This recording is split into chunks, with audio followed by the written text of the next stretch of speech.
in my own hometown. Stranger. Howdy folks, Little John here, and today's version of 5 on Friday. I've got to tell you, it's been a tough road getting here. I spent the last 6 hours doing a cooking course with a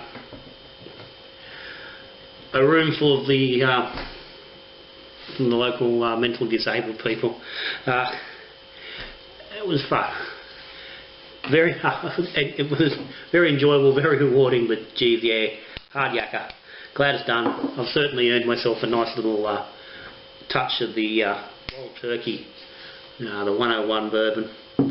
This is apparently just come back on the market. They'd taken the overproof Wild Turkey off the market for a while, so I was pretty happy to see this. Anyway, we're not here for bourbon. Well, I mean to drink bourbon, but I'm not talking bourbon. Today's 5 on Friday has been suggested to me by, requested by Shane Rhodes on the Aussie Homebrewer Facebook page, or it could have been the Robo Brew Users Group page. I can't say for sure at the moment, but it was off Facebook anyway. So here we are. So today we're talking about lagering.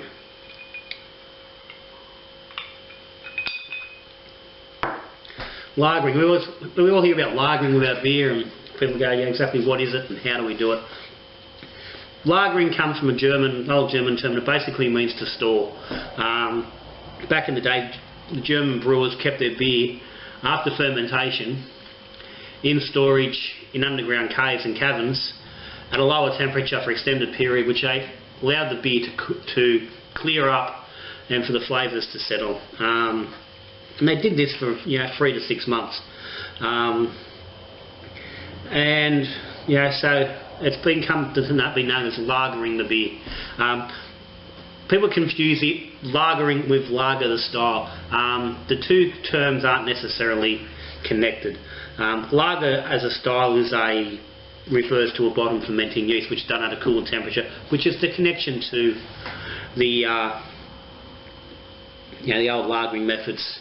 And it is a beer that does benefit from that extended rest time, which is obviously most German beers with that sort of style. So anyway, how does it work with our everyday home brew and what we're doing? It has the same effect. It helps to improve the quality and the smoothness and the flavour of particularly of the lager style beer. It's really not that beneficial to an ale where you're looking for the hop driven flavours. So from the home brew perspective, there are several ways you can go about lagering your beer, and that all comes, the really big driving factor for the home brewer is what your setup is like. Ideally, lagering would require taking the beer from your primary fermenter once the fermentation is finished, putting it into a secondary, and then allowing it to sit at cool temperatures, which is normally somewhere around between -1 and 0 degrees ideally, for 3 months, 6 months, whatever period of time it is. Most home brewers don't have the luxury of a second fermentation fridge that they can use, or a dedicated fridge they can use for that. I've got 3 fridges here for brewing. I'm not dedicating one to lagering, that's for sure. Okay, so on the home scale, we need to find a different way of doing it. The way I like to do it is I ferment my beer, ferment my lagers under the normal process. I do a warm diacetyl rest at the end, do a cold crash, so the beer's in the fermenter for 3 or 4 weeks. Can be a little bit less if I'm doing a fast ferment method. Right, out of the primary and into the bottle. Get it bottled. Allow it to carbonate for 2 to 4 weeks, depending on the time of the year, and then I get it into the fridge. Now, if it's in a keg, it goes in the keg fridge and it sits in the keg fridge for an extended period before I start drinking it. And again, I try to make that 3 months. I brew my lagers in winter. I've done my lagers in May, so by the time, and it's sitting in the fridge. It's in the fridge now. It's been in the fridge for a month. So by the time the warm or wherever summer comes around, I want to be drinking the lagers. It's had a couple of months of sitting there and everything drops out and it gets nice and clear, and I'm pouring crystal clear, clean, smooth beer with no weird funny flavours. And again, not every brewer has that luxury. If I'm in bottles, I go to the bottle fridge. I can do the same thing. I can leave them in the bottle fridge for extended periods. My rotation is reasonably slow due to as I've got quite a few kegs, and I'm not a big drinker. So my process goes through. So it makes it easier for me to lager. It's not uncommon for me to be drinking a lager that's 6 months old, that's been in the bottle or the keg, which has been in the fridge for 6 months. Not everybody can do that.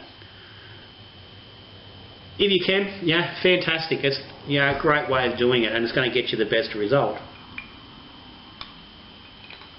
But it's not practical. Yeah, and the reality is most brewers at home have got their fermentation fridge, and they've got a keg fridge or a bottle fridge for their beer. So it's a case of, it's planning and setting yourself up so you can get a cycle going.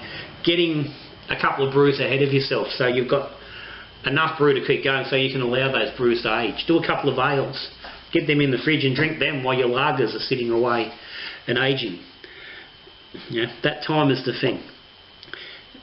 The other big factor is that, at the end of the day, with a good fermentation process and taking a little bit longer, as in going through a full diacetyl rest, doing a good cold crash, leaving it cold for 7 days before bottling it, goes a long way to improving the quality of your lager anyway. And for a lot of brewers, that's going to be enough. It's going to give you a clean result. So, at the end of the day, there's no one method that's going to work for everybody. Each brewer needs to work out the method that's going to work best for them, with their equipment and with the results they want. So play around with it, look, see what works, go with what's the best thing for you, and if you're happy with the beer you're making, then good. If you're not happy, then look at something else. But either way, if we're knocking out good beer, we're drinking it, we're all happy. So until I see you again, good brewing.